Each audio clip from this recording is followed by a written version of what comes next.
अखंड विद्यानंद जी महाराज की जय। सद्गुरु मौनी बाबा भगवान की जय। शिवोहम शिवोहम शिवोहम। सतगुरु की आगे की लीला सुने और इससे हम सभी कुछ सीख लें। बाबा पदम सिंह की बड़ी बहू ममता कहती हैं कि मौनी बाबा सबसे अधिक विकास को प्यार करते। जब विकास का जन्म हुआ तो वे बोले, अरे गोपाल जी होइए, हम तो सलेमपुर चल रहे हैं। किसी ने कहा, बाबा वहाँ तो सोहबर है। मौनी बाबा बोले, अरे सोहबर ना होई। ममता तो नीचे रही, हम तो ऊपर रही। और मौनी बाबा आ गए। उन्होंने हरीरा पात सब खाए, जो भी वहाँ था, लड्डू इत्यादि उन्होंने सब खाया।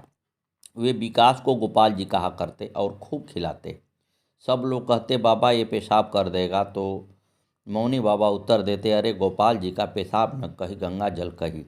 उन्होंने विकास का मुंडन करवाने के लिए उसके बाल रखवा रखे थे। एक दिन किसी ने विकास के बाल काट लिए। जब मौनी बाबा को बताया गया तो बोले, अरे उसी का बुरा हुई। इनसे कहा कि प्रसाद लाकर इसके सिर पर उतार कर सिरहाने रख लेना। रात को सोई तो सपने में दिख जाई कि काटल हो बाल। ऐसा ही किया तो सपने में गांव की एक महिला को देखा जिसके छल्लेदार बाल थे। गुरुजी ने कुछ कहने की मनाही कर दी, पर उनके यहाँ जाने को मना कर दिया। उन्होंने विकास के सिर पर हाथ रखा। फिर 5 वर्ष बाद चित्रकूट ले जाकर स्वयं मुंडन करवाया। गृह कार्य खत्म हो जाता तो मौनी बाबा इन्हें ऊपर बुलवा लेते, बातें करते, विकास को खिलाते और कुछ खाना होता तो ममता से कहते। यदि किसी भक्त को दर्शन न देते तो ममता उनसे खूब लड़ती कि पहले तो गुरुमंत्र दे देते हैं, फिर दर्शन भी नहीं देते। मौनी बाबा कहते, अरे दिमाग खराब करी, जिद करने पर दर्शन भी दे देते, पर इस पर कभी नाराज नहीं हुए। गुरुजी मौनी बाबा का चरणामृत वे ये लोग रखते थे, वह खराब न होता था। बाबा कहीं जाते तो ये लोग चरणामृत रख लेते और गुरुवार को ग्रहण करते। गुरुजी कभी कभी अपने जीवन की कोई घटना का बात बताते। हम बकरी चरा रहे थे, मन में आयल सब छोड़ छाड़ के चली, कहीं जाके साधु संत हो जाएं। हम फौज में रहे, पुलिस में रहे, पर अब हमें कुछो अच्छा ना लगी, यही भजन अच्छा लगी। उन्हें खाने में खिचड़ी, करेला, जूस, फ्रूटी इत्यादि अधिक पसंद था। उन्हें यह पसंद न था कि कोई उनके लिए खाने में कुछ खास अलग से लाए, और सारे भक्तों के साथ बांट कर जैसा कि खाना पसंद करते थे। कोई भक्त छोटा सा पार्ले जी का पैकेट टॉफ़ी या बतासे लाता तो वे उसी को सब में बांटकर प्रेम से पाते। और यदि कोई धनी भक्त कोई बढ़िया सी चीज़ अलग से केवल उन्हीं के भर ले आता तो कहते, पक्षपात करी हो, हमें मोहने को, हमारे लिए कुछ औरों के लिए कुछ। उनमें किसी के प्रति अमीरी गरीबी का भाव या पक्षपात नहीं था। एक बार मौनी बाबा ने ममता के घर 5 शिवलिंग की स्थापना की थी। एक केले का पेड़ था, उसी के नीचे छोटे छोटे से ही 5 शिवलिंग रखे दिए। अब तो ये शिवलिंग पक्के जड़वा दिए गए हैं, पर पहले इसी तरह रखे हुए थे। एक मुसलमान लड़का इनके यहाँ नौकर था। एक दिन उसने वे उठाने चाहे तो उससे न उठे। उसने इन्हें यह बात बताई तो इन्होंने अपने आगे उसे उठाने को कहा, पर शिवलिंग टस से मस नहीं हुए। ये तो यूं ही उन्हें उठाकर इधर उधर कर लेते थे। यह गुरुदेव की ही कोई लीला थी। अपनी समाधि से कुछ पहले एक दिन मौनी बाबा घर आए और हर्ष के लिए कहने लगे, अरे छोटे गोपाल जी की हमारे संग फोटो ना हो, अरे कोई कैमरा वाला होई बुलाओ हो। गांव के फोटोग्राफर को बुलाया गया। मौनी बाबा ने घर के एक एक सदस्य को बुलवाकर फोटो खिंचवाई। एक काम वाली लड़की झाड़ू लगा रही थी, उसे भी बुलवाया। मौनी बाबा ने हर्ष को अपनी चारपाई पर बैठाया। अरे गोद में बैठा कर खिंचवाई हो, नीचे काहे खड़ा हुई। यह वे अंतिम बार साक्षात साकार रूप में ममता के घर आए थे। वे हमें गुरु जी नहीं, कोई अपने ही लगते थे। हमें तो ऐसा लगता है कि वे हमारे संग बराबर हैं। एक बार ये मौनी बाबा के दर्शन को गई तो उन्होंने डांट कर भगा दिया। ये वापस आई। जब दूसरी बार उसने मिली तो उन्होंने कहा, बाबा तुमने हम भगा दिए तो हम तो रोए। मौनी बाबा बोले, अरे तो हम भी रोए। ऐसा उनका स्नेह था कि हम उसी को याद कर कर के जीते हैं। साईं बाबा के एक भक्त उनका दर्शन करने शिरडी जा रहे थे। ट्रेन लेट थी और उन्हें स्टेशन पर बैठे बैठे ही नींद आ गई। उन्होंने सपना देखा कि एक महात्मा उनसे कह रहे हैं, तू यहाँ पड़ा है, वहाँ जा बुलंदशहर सुल्तानपुर, साईं बाबा तुझे वहीं मिलेंगे। वह सुल्तानपुर खेड़ा तो जानता न था।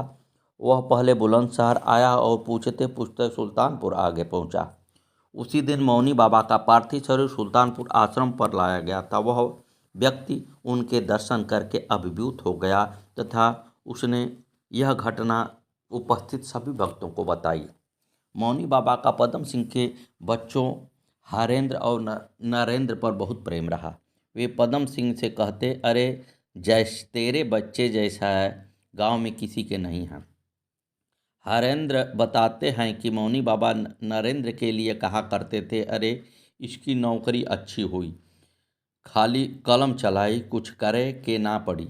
बाद में उनके वचन के अनुसार ही नरेंद्र स्कूल में अध्यापक हुए।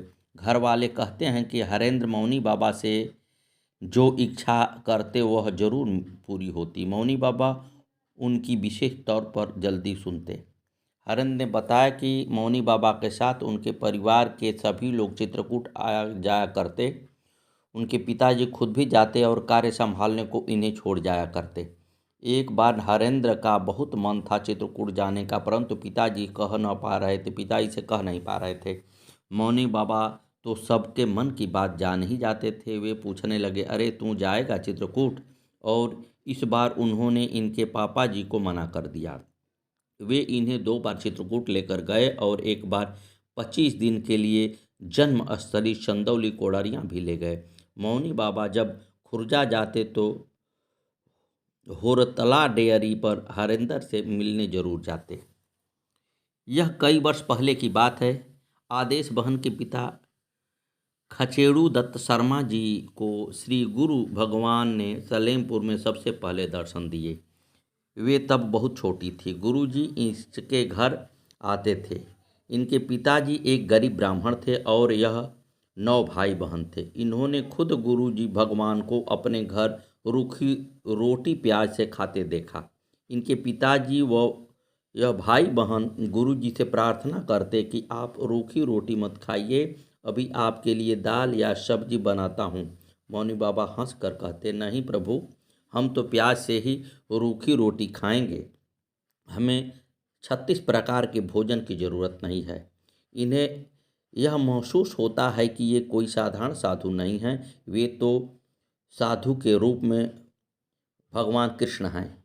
इन्हें लगता कि जरूर मेरे पिताजी ने पूर्व जन्म में कोई अच्छे कर्म किए होंगे। इनके मन में श्रद्धा पैदा हुई और इन्होंने गुरु दीक्षा के लिए प्रार्थना की। गुरुजी ने कान में गुरु कहकर पहला मंत्र दिया। उस समय बाद प्रभु ने खुद दूसरी बार में स्योहम गुरु मंत्र दिया और कहा, गुरुर्ब्रह्मा गुरुर्विष्णु गुरुर्देवो महेश्वर गुरु साक्षात परब्रह्म तस्मै श्री गुरुवे नमः। गुरुजी की आदेश बहन के परिवार पर असीम कृपा बनी रही। ये सब उनके चरण कमल धोते और चरण अमृत पाते। कुछ समय बाद इनका विवाह हुआ, परंतु दुर्भाग्य बस पति से संबंध टूट गया। उस समय ये गर्भवती थी। इनका मन बहुत दुखी रहता था। गुरुजी उस समय मौड़ी वाले कुटी में रहते थे। वे पदम सिंह भैया की पत्नी के साथ उनके दर्शन करने गई। मौनी बाबा कुटी में अकेले बैठे थे तो इन्होंने उनसे प्रार्थना की, प्रभु बताओ क्या संतान होगी? बाबा बोले, हमें क्या पता। और प्रार्थना करने पर वे बोले, हम क्या भगवान हैं? हम तो भगवानी हैं, हमें नहीं पता क्या होगा। ये दुखी होकर बाहर बैठ गई। अकस्मात गुरुजी इन्हें कब्रिस्तान में होते हुए सलेमपुर की ओर जाते दिखाई दिए। उनके पीछे पीछे पदम सिंह